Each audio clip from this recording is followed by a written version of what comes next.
ನಮಸ್ಕಾರ ಸ್ನೇಹಿತರೆ.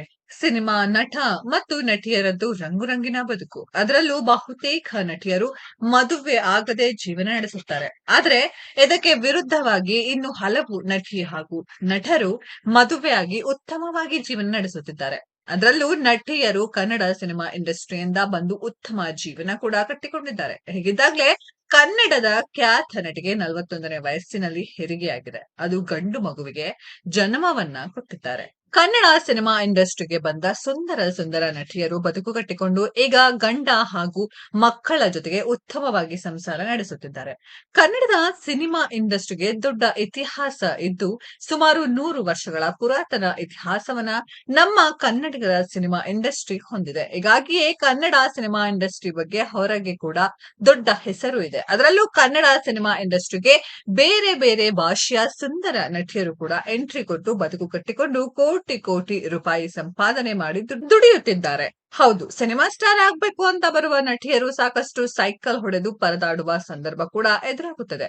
ಅದರಲ್ಲೂ ಆರಂಭದಲ್ಲಿ ಅವಕಾಶ ಪಡೆದು ಆಫರ್ ಗಿಟ್ಟಿಸಿಕೊಳ್ಳಲು ಒದ್ದಾಟ ಗ್ಯಾರಂಟಿ.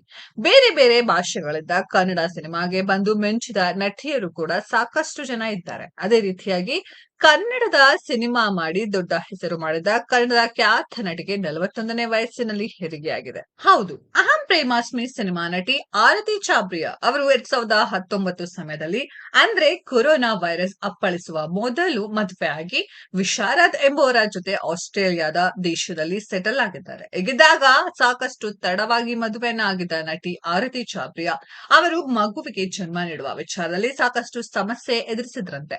ಅದರಲ್ಲೂ ರವಿಚಂದ್ರನ್ ಅವರ ಸಿನಿಮಾ ಅಹಂ ಪ್ರೇಮಾಸ್ಮಿ ನಟಿಗೆ ಮೊದಲ ಮಗು ಗರ್ಭಪಾತ ಆಗಿ ಮೃತಪಟ್ಟಿತ್ತಂತೆ.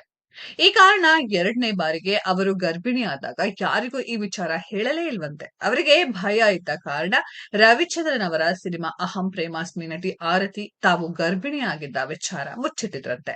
ಹೀಗೆ ತಮ್ಮ 41ನೇ ವಯಸ್ಸಿನಲ್ಲಿ ಹೆರಿಗೆಯಾಗಿ ಗಂಡು ಮಗುವಿಗೆ ಜನ್ಮ ನೀಡಿದ ನಂತರ ಹೊರಗೆ ಹೇಳಿದ್ರಂತೆ.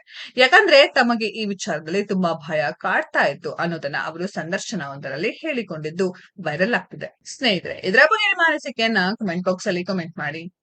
ಈ ವಿಡಿಯೋ ಇಷ್ಟ ಆಗಿದ್ರೆ ಲೈಕ್ ಮಾಡಿ, ಶೇರ್ ಮಾಡಿ, ಚಾನೆಲ್ ನ ಸಬ್ಸ್ಕ್ರೈಬ್ ಮಾಡಿ, ಪಕ್ಕದಲ್ಲಿ ಇರೋ ಬೆಲ್ ಐಕಾನ್ ನ ಹಿಟ್ ಮಾಡಿ. ಮುಂದಿನ ವಿಡಿಯೋದಲ್ಲಿ ಭೇಟಿಯಾಗೋಣ. ಧನ್ಯವಾದಗಳು.